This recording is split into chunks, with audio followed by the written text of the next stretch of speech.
Hello guys! Magandang hapon sa inyong lahat. I am Chin Rodriguez, Pamasagrishya ng Faith Healer Ozo at Tarot. So ngayong hapon na to, tignan natin ano kayong sabihin ng ating mga gabay. So this is a special pasilip, no? A special pasilip para kay Sandro Marcos. Sa gilapin natin at tuklasin natin maaaring masasagot natin sa energy niya. So once again, ito ay pawang gabay lamang upang masilip yung mga bagay na posible mangyari sa kanya sa hinaharap, upang magsilbing gabay sa kanya, no? Tungo upang magbigay gabay, na upang maiwasan yung mga bagay na hindi ka aya-ayang magaganap. So once again, this reading is something gabay lamang. Gagalan. And of course, don't forget to like and subscribe my channel and hit the notification bell for more videos update. Maraming salamat sa mga walang sawang mag-support sa aking channel, lalo-lalo na ang skip ng ads na way pagpalain po kayo ng Diyos at may kapal siksik liglig nag-uumapo na biyayang manang balik sa inyo. So let's see guys, what is the messages, advices ng ating angel spirit na para kay Sandro Marcos. Let's see and watch this. Hagilapin natin at tuklasin natin maaaring masasagdat sa energy niya. Let's see, wait lang. Shuffle ako ng very light na ba? Malambot na yung card, so kailangan siya palitan. Palitan! Let's see. Nga po pala, sa mga nagpapa-private tarot reading, sa mga nag-book ng appointment for private tarot reading, please lang, kung ano yung name nyo, no, sa inyong page or sa inyong FB, sa inyong blue app, no, ay tawag dito, wag po kayong mag-change ng name ha. Once na nag-book po kayo ng appointment, yun po yung name nyo. Wag po kayong magpapalit kasi kumbaga naka-ano po kasi yun naka-indicate po yung pangalan nyo doon, kung ano yung FB nyo, kasi nahihirapan ko po kayong ma-search, no, yung mga nakapag-book ng appointment po. Ganun po ha. No, let's see. Angel Spirit, let's give information po. Let's see. Nakapag-ano pala ako, nakapag-bling na. Alamin natin, maaaring there's something, a 5 of Cups. No, there's something, a disappointment. No, may mga part dito na maaaring madidisappoint siya. So, may mga regret or something, a changes na maaaring mangyari na magdadala dito ng disappointment. Bakit? Let's see. Okay, just let's get information. No, and of course, there's something for one. So, there's something, an event or celebration coming in. So, may celebration na darating. O baka itong 5 of Cups na to, meron taong madidisappoint. Or parang something, a regret, no, tungkol sa kanya. So, maaring itong tao na to magsisisi. No, ibig sabihin may magsisisi. No, na maaring related sa kanya. Na maaring, kumaga konektado sa energy niya. Ibig sabihin, baka yung mga taong gumawa sa kanya na hindi maganda. No, there's a possibility na maaring nagkakaroon na sila ng, kumbaga, pag-uusig, no? Parang nakukonsensya or parang nagkakaroon na sila ng, kumbaga, inner conflict, no? And the 4 of Wands, something, a celebration, event, gathering. With the 4 of Wands, there's something twin flame energy with a soulmate connection. And there's a 10 of Cups, something in happiness. So, magiging masaya yung pamilya niya. Now, there's something in happiness. And there's a Page of Pentacles, there's something invest wisely. So, mag-ingat siya sa mga bagay na papasukin niya. Now, there's something manifestation. May mga plano siya dito na maaaring mamamanifest ha. Matutupad niya. Ano man yung plano niya, ano man yung project na to, there's a possibility na maaaring mabuo or maaaring may sa katuparan niya. Kasi may bago ditong plano na maaaring i-proceed niya eh. No? I feel something, kapag lumabas yung justice mamaya dyan, there's a possibility na may batas siyang kumbaga ipapasa, ganun, or parang iyahain. And there's a temperance. Now, there's something a patience. So, there's something a divine intervention, paalala sa kanya na kailangan niya rin kumalma. Na huwag siya maging aggressive, no, sa mga nangyayari sa kanya or maaring mangyari sa situations niya. Kasi parang, kumbaga, susubukin ng kanyang pasensya dito. Parang ganun. And there's something dihimin. Now, there's something a stuck or there's something new perspective. No, may mga bagay na kailangang mabago. No, yung perspective, pananaw, ganon. So, kailangan baguhin yon. No, may mga nakaugali or nakasanay siya dito na kailangan mabago. Or meron daw dito may iipit sa situation. Sino kaya yun, guys? Now, what is the 5 of Cups? Reverse with the 9 of Cups in reverse. Meron daw na-disappoint kasi hindi na-fulfill yung kumbaga, planos or pangarap. So, meron dito tao na parang na-disappoint, no?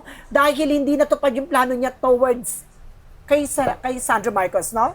Meron plano tungkol laban sa kanya, ganon, na maaring hindi na fulfill. Ay, what is the Four of Wands? Reverse with the Ten of Wands. Now, there's a lot of obligation responsibilities. No? Now, there's something, an event or gathering na darating dito, maraming eksena daw na maaaring ma-overload yung kanyang, kumbaga, schedule. So, maraming ganap. What is the Ten of Cups? No? Represent with the Five of Swords. Now, meron daw ditong a fair fight. Now, magkakaroon ng patas sa situations regarding about sa family matter. So, meron daw ditong gigisahin sa sariling mantika na related sa kanya. Sino kaya yun, guys? Na meron daw gigisahin daw sa sariling mantika. Eto na related sa family niya. So, kumbaga, parang nasense ko na kung sino siya. And the seven of wands, something protection. So, proteksyonan niya raw yung mga plano niya, yung mga idea niya, ano man yung bagay na gusto niya gawin, ganon. Proteksyonan niya yon. Now, dahil meron siyang bagong i-proceed na panibagong project or panibagong eksena or idea, ganon. And there's a seven of swords, there's a sneakiness. Tulad ng sinasabi ko, kailangan niya kumalma dahil may taong sumusubaybay sa kanya. Now, there's a sneakiness. Now, there's a spy looking, watching at him. So, meron talaga nagsusubaybay sa kanya na kumukuha ng information, kailangan niya mag-pay attention.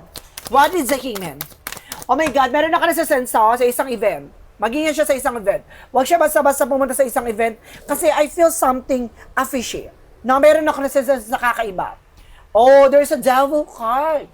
Na meron daw ditong parang madidelay. No, yung plano towards him. Now, meron daw ditong plano na hindi maganda.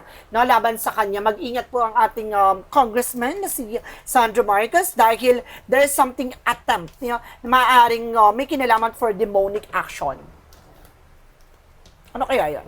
What is the Five of Cups? Ano is the Nine of Cups, the reverse? There's something at Ten of Swords with sabotage. Ibig sabihin, yung taong sumasabotahe at tumaydor sa kanya, rather sa family niya, ay maaaring hindi na fulfill yung fantasy. So meron siya, merong tao na to, na merong plano sa pamilya niya or sa eksena niya, ay maaaring, kumbaga, na-disappoint. Diba? Kumbaga, hindi umarok dun sa fantasy eh. So, merong talagang gustong gawin, pero hindi na isa katuparan. No? Kilala mo na siya. Let's see. Kung ikaw ay hindi ako dito guys, or bias or something Kumbaga, kapag ikaw ay, kumbaga, nanonood talaga sa tarot ko. No, once na nanonood ka ng tarot ko, or reading ko, or ganyan. Kumbaga, meron talaga akong facial reaction Kumbaga, ganun talaga. No, once na nadadala ako ng energy ng tao na nire-reading ko, may facial reaction talaga ako, Huwag niyo ko inaartihan. Let's see. What is the Four of Wands and the Ten of Wands? So, represent guys, with the Wheel of Fortune, with the turning back. So, gaganda ng situations. No? Kumbaga, there's a lot of project talaga. No? Marami ako nakikitang proyekto or plano niya dito na parang, kumbaga, samot-sari Maraming ganap, maraming eksena. So, kumbaga, mag-over-fatigue siya dito, mag-ingat siya. No? And there's something a King of Cups. No, there's something devoted for the person. So, meron daw ditong very devoted sa pamilya niya. No? And kung there's an ancestor guide na gumagabay sa pamilya niya, lalaki, I feel something lolo niya to, na gumagabay sa family nila. No? Kasi meron daw ditong gigisa sa sarili matika. Ito yung black sheep siguro na sa family nila, no? Now, what is the Page of Pentacles? Ibig sabihin, tatama ng bola kay di ba? Doon sa black sheep, no? What is the Page of Pentacles and the Seven of Wands? Represent, guys, with a judgment. There's something, a wake of call. So, talagang pinapaalalahan siya na kailangan mag-pay attention. A judgment, something, warning, caution, babala, paalala. So, may mga plano siya dito na wag niyang, kumbaga, binobroadcast agad hanggat hindi na fulfill or maaaring hindi na tutupad. Ganan. Let's see what is the additional messages with at Ten of Friends and the Seven of Swords, represent with the Nine of Wands, something perseverant. So, konting tiyaga lang. No, continue what they doing. No, tuloy-tuloy niya lang ginagawa niya, wag siya magpapadistract, ganon. So, kumbaga maraming, nakatingin sa kanya, maraming nakasubaybay sa kanya. Siyempre, public figure siya, di ba? So, maraming mga taong susubaybayan siya, gagawan siya ng eksena, ganon. Kaya kailangan mag-pay attention siya. And the Three of Wands are waiting for a soul winner for shift. So, malalaman na, no, may resulta na, or something of progress, or something in action. So, itong, kumbaga, demonic plan sa kanya, ay maaaring mangyari na. So, mayroong magaganap dito, maaaring kumaga within this month or next month, maaaring there's a possibility na maaaring may plano towards him. So mag-ingat siya. And there's a Two of Pentacles. No, kailangan niya maging balance din sa mga actions niya. Timbangin niya lang, no, kung itong bagay na to importante ba, napupuntahan niya, gato ganyan, kumaga iwasan niya yung mga walang katuturang kumbaga pupuntahan, ganun. Kumbaga kung alam niya na hindi naman siya prioritize or priority itong bagay na to, wag niya ilaban, ganun. What is an outcome? Now, ang outcome, there's something, the Moon card. Oh, see? The Five of Cups, something disappointment. No? And then, of course, there's something unfulfillment. No? Parang hindi natupad na pangarap or hindi natupad na plano. And that's kind of sword, something sabotage. No? Itong taong sumasabotahe, hindi natuloy yung plano at na-disappoint siya dahil there's something revelation.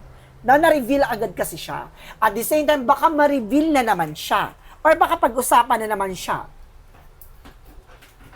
And the Two of Swords, something decision na kailangan gawin, ganon, mapagdesisyonan, or matuldukan at matapos. And of course, there's something Eight of Swords. Ito yung sinasabi ko na maaaring related sa family niya, na maaaring yung black ship, diba? May ipit sa situation. There's a possibility na makulong pa. No, itong tao na to, na related sa kanila. No, ito yung black ship na to ay maaaring gisahin sa sariling mantika at mismong sarili niya. Sa sariling bibig ko, sa sarili niyang gawa, dun siya mahuhuli sa eksena niya. And there's a Queen of Swords na kailangan linisin or tanggalin yung mga bagay na hindi nagsiserve. Queen of Swords. Clear the boundaries. No, protection na niya yung sarili niya or plano niya dito. At yung gusto ko malaman, there's something with an Empress card for a river, disconnect from the world. No, kailangan talaga no, mag-disconnect siya sa mga nasa paligid niya kasi meron talaga nag-i-inspire magsusubaybay talaga. No, kung may mga nakasanayan siyang kumbaga road or way, no, daanan or dinadaanan na kumbaga madalas siya dumadaan doon, ilihis muna niya. Sa iba muna siya dumaan, gano'n. And there's something yung Six of Wands, or there's a victory, mapagtatagumpayan niya. No, ano naman yung plano niya, ano naman yung bagay na gusto gawin, no, kumbaga magtatagumpay siya, walang, kumbaga, madidelay man for minsan, pero matutupad pa rin yun. So let's see, what is additional messages tayo? No? Ano ang maaaring masagap pa natin sa energy ni Sandra Marcos?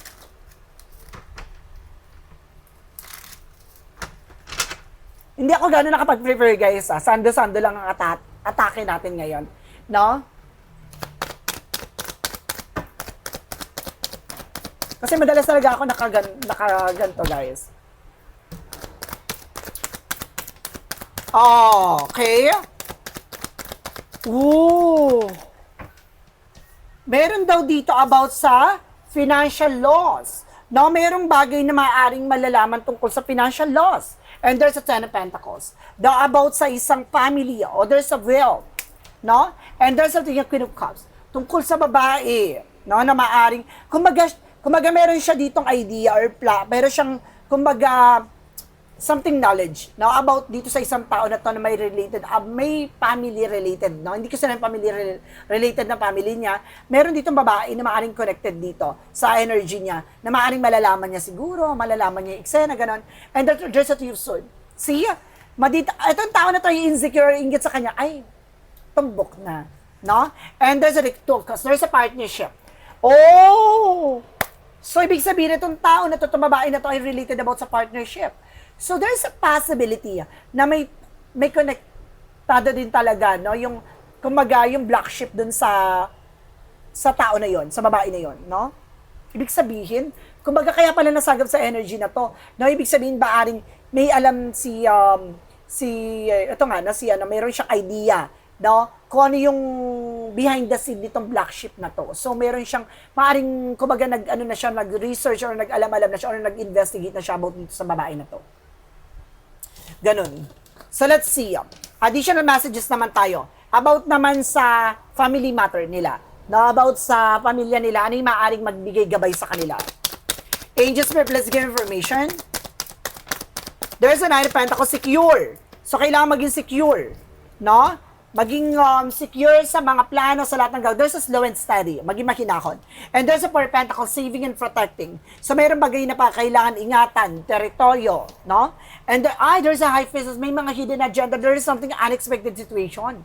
So may mga biglaang eksena daw dito with the King of Pentacles. No, may mga nakakahalubilo daw dito or meron daw dito group of people na maaaring may hidden agenda, no, tungkol sa kanya. So just being aware about sa family niya, ha. So ibig sabihin meron daw kumbaga related. Meron ako na sense with the letter B and letter J. No? Na maaaring there's something collaborations, no?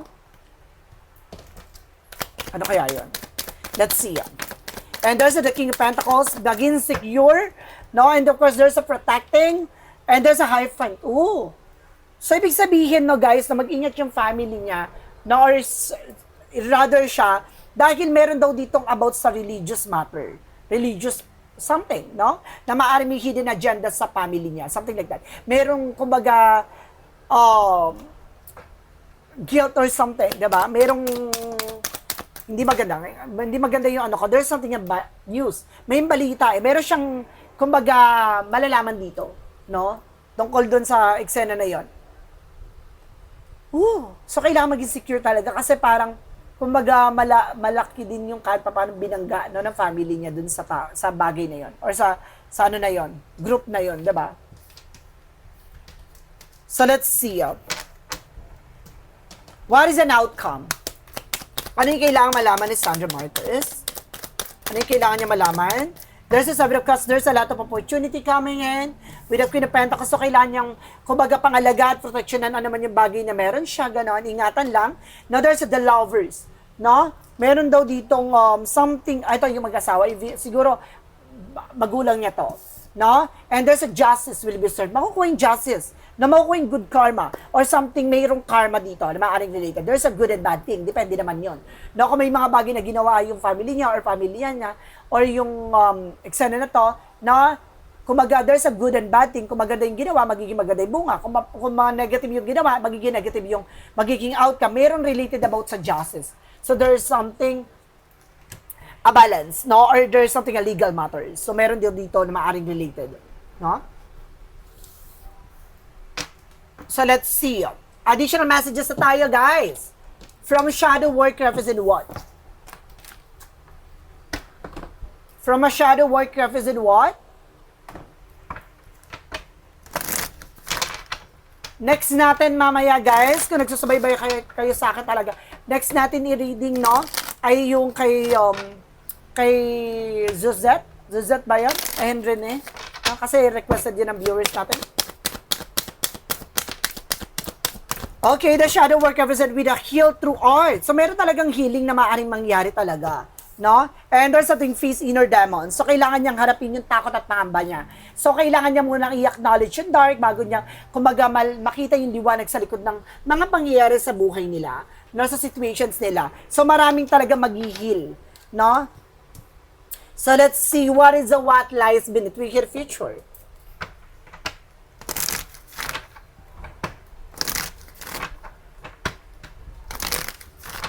What lies beneath wicked future? Fake friends. So, kailangan mag-ingat siya sa mga peking kaibigan, ha? And kick to the crap. Kailangan niyang alisin yung mga taong maaligid sa kanya at mga taong kumaga kumukuha ng information sa kanya. Na kasi there's something recording. No? Kumaga, meron daw dito about sa recording. So, merong eksena about sa recording, announcement, revealing. So, mayroong bagay na maaring may reveal. No? Ayan na, guys. Diba? So, guys, this is a special pasilip na para kay Sandra Marcos. So, once again, ito ay pawang gabay lamang. Pwede mangyari, pwede hindi mangyari. Ito ay gabay lamang. No? So, guys, don't forget to like and subscribe my channel and hit the notification bell for more videos update. Maraming salamat sa mga walang sawang pag-support sa aking channel, lalo-lalo nang dirigi-skip ng ads, so ay pagpalain kayo ng Diyos at may kapal-siksik liglig na guumapaw na biyayang manumbalik sa inyo. Maraming salamat. See you the next video. Bye-bye and babush.